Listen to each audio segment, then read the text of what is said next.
était une fois 4 âmes intrépides qui décidèrent volontairement d'affronter l'un des territoires les plus hostiles de notre monde connu, le Mordor.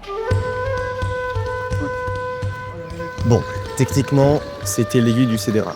Mais vu la chaleur, le dénivelé et l'état de nos chaussures qui nous attendaient, je vous promets qu'on était franchement pas loin du décor de Sauron.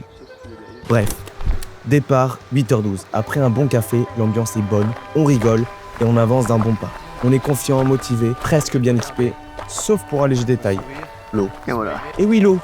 Apparemment, ce truc, c'est secondaire selon certains membres de l'équipe. Bref, disons qu'on en avait un peu moins de ce qu'il aurait fallu. En gros, on a pensé très sérieusement à lécher des pierres humides dès la première montée. Bref, le sentier commence doucement au milieu d'une belle forêt. Une lumière matinale vient nous caresser la joue et la chaleur n'est pas encore trop écrasante. La rando ressemble encore à une petite balade.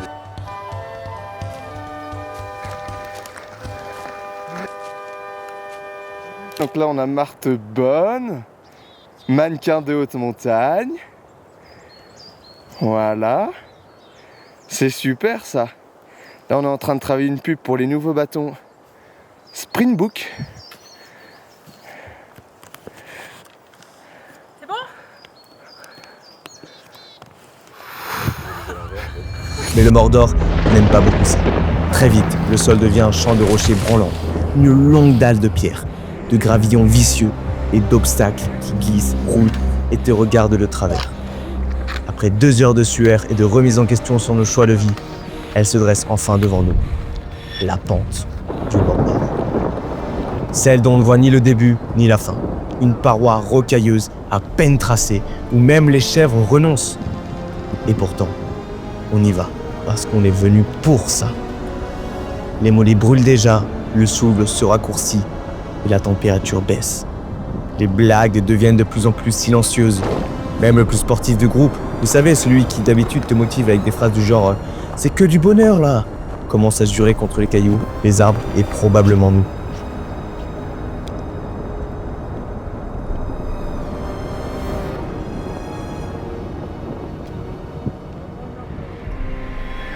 Ok la team,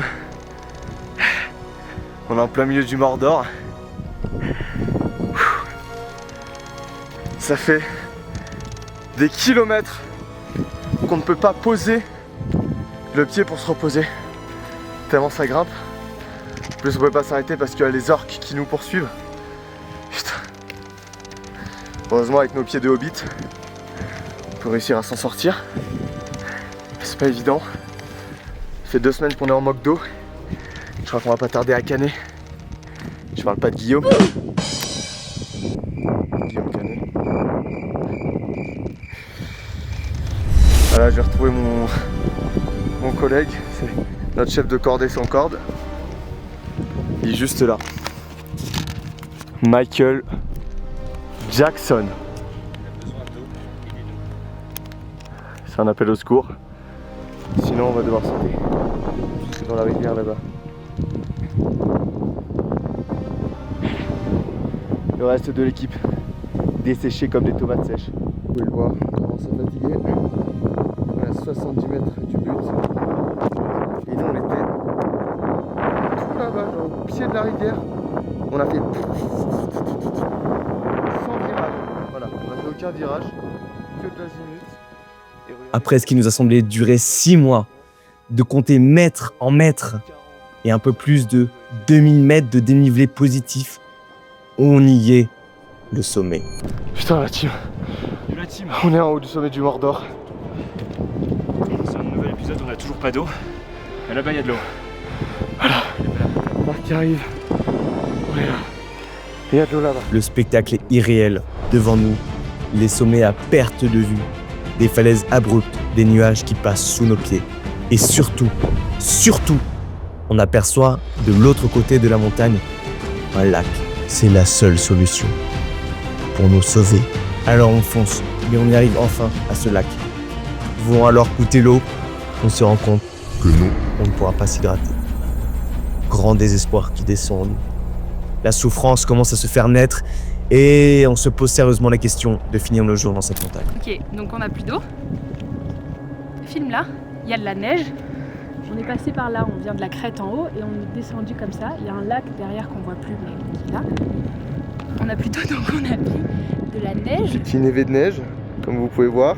Comme si on avait un intestin digne d'un mec qui habite en Inde. On attend que ça fonde gentiment pour pouvoir Kawaii pour les Indiens, pour pouvoir boire de l'eau. boire de l'eau Parce que bien chaufrée. On est assoiffé. Parce qu'on a toujours très soif. Et qu'il reste un Il nous reste un peu de route. sacré tronçon à marcher. C'est parti. Heureusement, Constantin, le boss, regarde sur la map et se rend compte qu'il y a une source pas très loin dans la montagne. Alors on descend pas à pas, les jambes qui tremblent encore, le terrain qui est toujours instable. Mais on est heureux, on se dit c'est notre seule solution de survivre. Et elle là, alors qu'on n'y croyait plus, juste derrière un petit monticule de rochers, elle est là, une source, une vraie. Bref, on explose de joie et on va Les remplir enfants. nos gourdes. Nous sommes vivants. On a trouvé la source d'eau. Et on remercie notre Ouh, bande qui arrive à récupérer. c'est exceptionnel. Ah, c'est génial. Tout le monde a bu à sa soif. Requinqué. La source vive. On est bien là. Le Christ finalement. Le Christ, la source d'eau vive. Merci Seigneur. Après s'être enfin rassasié de cette eau divinatrice, on reprend la route. Il nous restait encore quelques kilomètres de descente. Celle-ci était quand même beaucoup plus légère, beaucoup plus simple. Le paysage commence à se reverdir, les champs commencent à descendre sous nos jambes. Et puis on arrive enfin en bas, après un petit passage au bord de la rivière, et puis au milieu de ces moutons. Bref, on y est.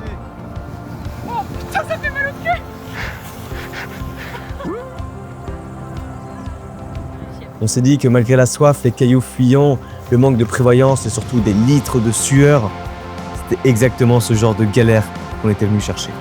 Et oui, on n'était pas juste venu chercher un sommet, mais une aventure, une vraie, à 4. Sans vrai programme, et surtout au milieu du Mordor. Mais bon, la prochaine fois, promis, on pensera à prendre plus d'eau. Et voilà les amis, on finit par une petite baignade dans l'eau du coin.